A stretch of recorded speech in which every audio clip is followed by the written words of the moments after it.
Quand le Père-Lachaise ouvre en 1804, c'est un échec.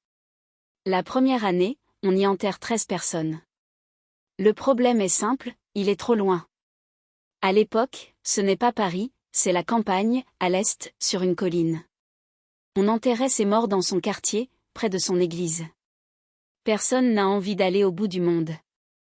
Il y a aussi une méfiance.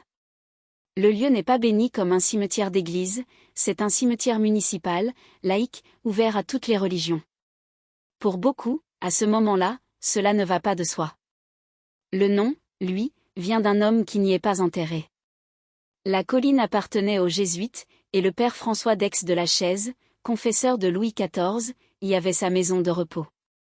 On disait, chez le père Lachaise. Le nom est resté quand le terrain est devenu cimetière, un siècle plus tard. La ville avait pourtant une bonne raison de le créer.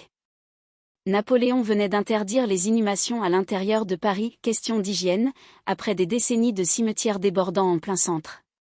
Il fallait de la place, et loin. Alors l'administration a une idée. En 1817, on organise 2 transferts très médiatisés, les restes attribués à Molière et à La Fontaine, puis ceux d'Abélard et Héloïse, les amants du XIIIe siècle. On leur construit des tombeaux visibles. C'est une opération de communication, et elle fonctionne. Se faire enterrer au Père-Lachaise devient chic. En quelques décennies, le cimetière est plein, et il faudra l'agrandir 5 fois. Il ne ressemble à aucun cimetière français d'avant lui.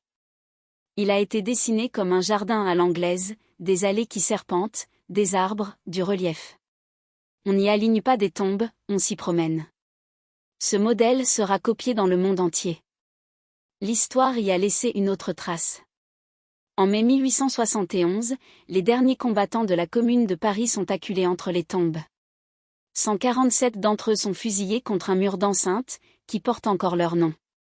Aujourd'hui, c'est l'un des lieux les plus visités de Paris. Un cimetière que personne ne voulait, devenu un jardin où l'on vient marcher.